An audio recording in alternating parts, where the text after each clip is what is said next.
One morning, the residents of the small town were greeted by a strange sight in front of the police station. John, walking slowly along the old gravel roads, appeared. His eyes were vacant, and his body language seemed off. Everyone who knew him felt a hint of unease, but John said nothing and simply walked into the station.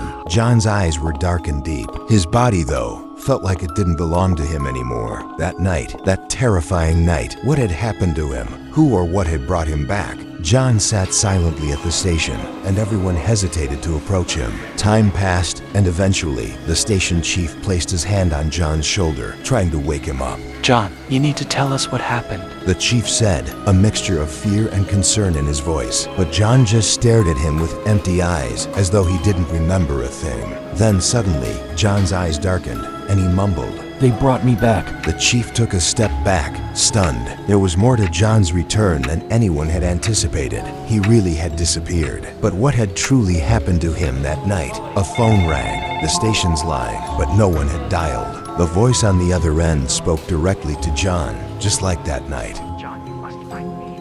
The truth is waiting for you. And suddenly, the lights at the station flickered out. Everything fell into silence. But it wasn't just a return. Something else, something hidden, was watching him. John lay awake all night, consumed by thoughts of returning. What had truly happened at the gas station? What was calling to him from the darkness? Finally, John made his decision. He believed he could find answers. At midnight, he left the station. He had to go back to the gas station once more. On his drive, John's mind raced with questions. What had really happened that night? There was a voice. Something was pulling him there, but he still didn't know who or what it was. When he arrived at the gas station, everything felt off. Time seemed to have frozen. The lights were brighter, but there was something deeply wrong. And most unsettling of all, everything was eerily silent. As John stepped into the station, he felt a presence. His eyes scanned the room, but he couldn't shake the feeling that something was watching him from the shadows. In that moment, something shifted.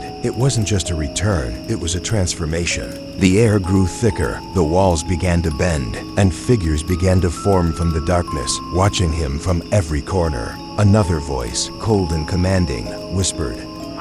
But this time, the voice was no longer human. It was something else, a being. John's eyes widened. Now everything was clear, but the price would be high. John looked around, and everything seemed to collide. Time seemed to fold in on itself, and the world around him was twisted. Figures from another realm were now appearing in the space between life and death. These things were moving closer, their eyes fixed on him. They had been waiting for him to return. But did he need to find them, or did they already know where he was? Suddenly, a door appeared in front of John, but it was fading, growing farther with each passing second. He knew that if he wanted to escape, he would need to act fast. Everything around him began to dissolve. There was only one thing left. John had to decide, would he escape this place, or would the return be his final undoing? The end, or is it?